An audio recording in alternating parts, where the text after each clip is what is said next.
सलमान अकरम राजा साहब ने ट्वीट अभी किया, उन्होंने कहा है कि मैं बतौर सेक्रेटरी जनरल की सीट से मुस्ताफ़ी होऊंगा और इसका फैसला मैं बाकायदा तौर पर इमरान खान साहब से कल मिलकर करूंगा, ऐलान करूंगा। ये बताइए क्या तबसरा करेंगे, क्या ऐसी वजह होगी कि ये मुस्ताफ़ी हो रहे हैं अपने इस ओहदे से?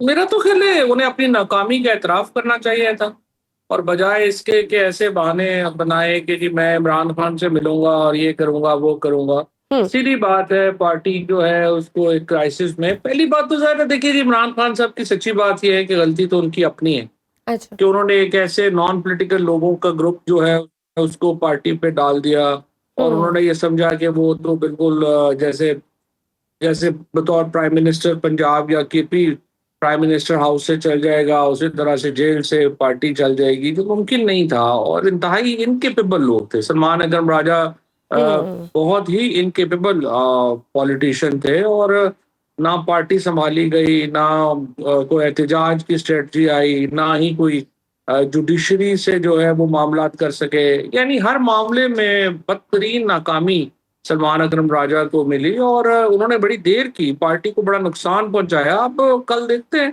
वो इस फैसले पे कायम रहते हैं या नहीं कायम रहते, लेकिन एक ऐसे हमदर्दियां ले लिए, इमरान खान से पूछूंगा, मुझे ये हो गया वो हो गया। फैक्ट इज पार्टी तो तबाह बर्बाद कर दी है इन लोगों ने। और PTI as a party Sunni Tehreek के इलेक्शन सिंबल पे इलेक्शन लड़ रहे हैं, ना किसी को समझ है क्या करना है क्या नहीं करना। आई मीन इट्स रिडिकुलस जो इतनी बड़ी पार्टी के साथ हुआ। नहीं तो फिर अभी अब जिस तरह से देखिए फाज साहब, ज़िमनी इंतखाबात की अगर हम बात करें तो वो अलीमा खान साहिबा ने कहा था कि इमरान खान साहब ने कहा है कि हम नहीं जाएंगे, हम ज़िमनी इंतखाबात के का बाइकआउट करेंगे। लेकिन अब पीटीआई की सियासी कमेटी ने 2 हलकों में उम्मीदवारों को नामजद भी कर दिया है। एक गैर मुसद्दिका ज़राए के मुताबिक तो यहाँ तक बात आई है कि कल पार्टी इजलास में आमिर डोगर साहब ने कहा है कि इमरान खान साहब पर तनकीद करते हुए कि वो जेल में बैठ कर सब इख्तियारात अपने पास रखेंगे, तो हम बाहर क्या करेंगे। आप समझते हैं कि पीटीआई पर फिर इमरान खान साहब की गिरफ्त नरम पड़ रही है? कहीं ना कहीं कुछ इख्तलाफात बानी पीटीआई से भी हो रहे हैं? देखिए, सबसे पहली बात तो यह है कि सलमान अकरम राजा हों या गौहर हों या आमिर डोगर हों, इन लोगों की क्या अपनी हैसियत है। हम्म। ये सारे लोग तो सिर्फ इमरान खान के वोट के ऊपर, उनकी पॉपुलैरिटी के ऊपर जो है अपनी दिहाड़ियां लगा गए। अदरवाइज तो देखिए इन लोगों को तो कोई जानता भी नहीं है। मेरा नहीं ख्याल कि अगर ये लोग इमरान खान के नाम के बगैर 18 वोट भी लेने के काबिल। हम्म। अ, तो इसलिए ये कहना कि इमरान खान के हाथ से निकल रही है, या ये लोग जो हैं कोई इमरान खान को माइनस करने की सोच रखते हैं या सोच सकता है कोई, तो वो तो बिल्कुल अहमकाना बात है। क्योंकि इस इमरान खान वक्त साहब ने तो कहा इमरान था कि खान को हम माइनस इंतखाबात करना का जो बाइकआउट करेंगे, जो रिसेंट थी। फिर ये फैसला लेना, अभी अब देखे ना हल्का, जब अब हमाद अजहर साहब ने तो कह दिया कि मैं तो नहीं लड़ रहा, ये फॉर्म 47 की हुकूमत में मैं तो नहीं लड़ रहा, 121 जो हल्का, तो उसमें ऑब्वियसली बड़ा फैसला कौन होगा? तो फॉर्म 47 की हुकूमत है, तो फॉर्म 47 की पॉलिटिकल कमेटी है पीटीआई की।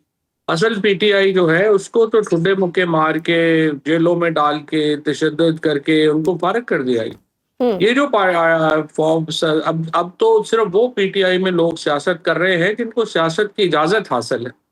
और अनफॉर्चुनेटली ये सारे लोग जो हैं they have shown time and again कि इस काबिल ही नहीं थे कि ये कोई इतनी बड़ी सियासी जमात को कोई सहारा दे सकते, कोई पॉलिसी दे सकते।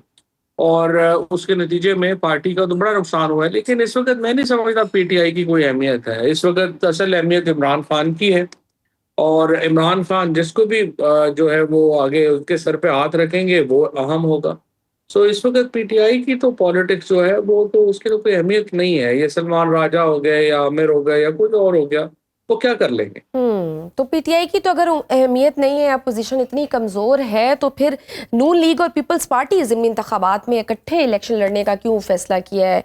क्या रीज़न है कि फिर बड़ी बड़ी प्रेस कॉन्फ्रेंसेस की गई और बताया गया, फिर से बावर कराने की कोशिश की गई कि हम इत्तेहादी हैं और हम मिल के, आपका अगर अपोजिशन इतनी कमज़ोर है और इतने बुरे हालात हैं, तो फिर लड़ें अपनी अपनी, फिर तो मसला नहीं होना चाहिए ना। मसला तो नून लीग का बेसिकली पीटीआई के साथ होना है, पंजाब में स्पेशली।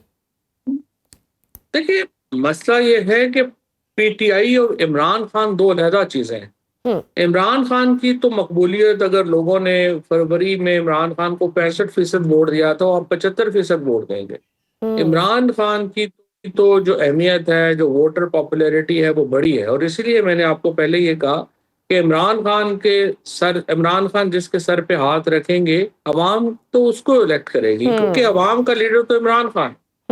ये लोग जो कहते हैं कि इमरान खान जो है वो फैसले ना करें और हमें फैसले दे दें, या ये कहना कि वो जो है वो इमरान खान के फैसलों की इम्प्लीमेंटेशन, जिसकी तरफ आपने इशारा किया, नहीं होती, करा नहीं पा रहे, तो वो लोगों की अपनी सियासी अहमियत तो कुछ भी नहीं। ये लोग तो इमरान खान के सर पे बात कर रहे थे। तो मेरा मेरा जो आपको पॉइंट मैं ये कह रहा हूँ कि इस वक्त इमरान खान है और लोग हैं, दरमियान में party PTI is Imran Khan, what Imran Khan is that is PTI, minus Imran Khan is nothing. Sir, आज भी 9 मई केसेस में फैसलाबाद की अदालत ने उमर अयूब, जरताज गुल और दीगर को 10 साल की सजा सुनाई है, जबकि आप और जैन कुरैशी रिहा हो गए। अब सवाल यहाँ पे बड़ा सादा सा बनता है कि किस बुनियाद पर उमर अयूब और जरताज को तो सजा हुई और किस बुनियाद पर आप और उससे पहले शाह महमूद कुरैशी साहब भी रिहा हो गए? किस बुनियाद पे आपको रिहाई मिली? देखिए, पहली बात तो ये है कि ये फैसला तो जो पिछले 3 फैसलों है उसी की कंटिन्यूएशन है। तो उन पिछले फैसलों में जो लॉजिक था, जाहिर है वो चौथे केस में बदल तो नहीं जाना, वो तो वही रहना है। बुनियादी तौर के ऊपर मेरी नजर के अंदर एक तो जाहिर है कि जो हम एक मोतदल लोग समझे जाते हैं, और मोतदल लोगों के ऊपर जाहिर है कि एक जो पॉलिसी है वो भी डिफरेंट होगी। दूसरी बात यह है कि सच्ची बात यह है कि मैं बड़ा कहता रहा इन सब दोस्तों को कि आपके केसेस बहुत बुरी तरीके से लड़े जा रहे हैं। मसलन आप देखिए कि पिछले 3 केसेस में किसी ने डिफेंस एविडेंस ही नहीं दी, और तमाम लोगों ने जो है वो ज़रूरत ही महसूस नहीं की कि हम अपने केसेस को संजीदगी से लड़े। ये सलमान राजा साहब ने और जो लीगल कमेटी जो बनाई थी, उसने बेड़ा गर्क कर दिया सारे लीगल जो केसेस थे उनका। यानी आप देखिए कि जो फैसलाबाद में जिस तरीके से केसेस लड़े गए हैं, आप अपने रिपोर्टर से पूछेंगे तो वो आपको बताएंगे कि ये नहीं मैं कह रहा कि ये केसेस को बड़े लीगली बुनियादों के ऊपर ही सारे डिसाइड होने थे या सब कुछ होना था। सारी चीजें ही होती हैं जब आप मुखालिफ होते हैं, लेकिन आपने भी अपनी एफर्ट, अपना जोर लगाना होता है ना, वो भी हमें नजर नहीं आया। लेकिन बहरहाल मेरा ये ख्याल है कि पीटीआई मतलब आपका ख्याल है कि अगर वहां से कोई एफर्ट लगाई जाती तो फिर शायद उनको भी आसानी मिल सकती थी? उनको अगर वो एफर्ट करते हैं वो भी चीजें अंडर दिस कंट्रोल्ड बात ही है कि देखिए पाकिस्तान में देखिए जी, ये सियासी एक पूरा सवाल है। पीटीआई का जो असल प्रॉब्लम है, देखिए मेरे कनपट्टी से अगर बंदूक लगी हुई है, मैं कैसे पॉलिटिक्स करूंगा? मैं तो बंदूक उठा के पहाड़ों पे नहीं चढ़ सकता। मुझे तो जगह मिलेगी तो मैं पॉलिटिक्स करूंगा। हाँ, ये लहदा बात है, जब आप मुझे रिप्लेस कर देंगे, पीटीआई को आप पंजाब में रिप्लेस करेंगे, तो पीएमएलएन का मुकाबला किससे होगा? मजहबी शिद्दत पसंदों से होगा। केपी में आप रिप्लेस करेंगे, आपका मुकाबला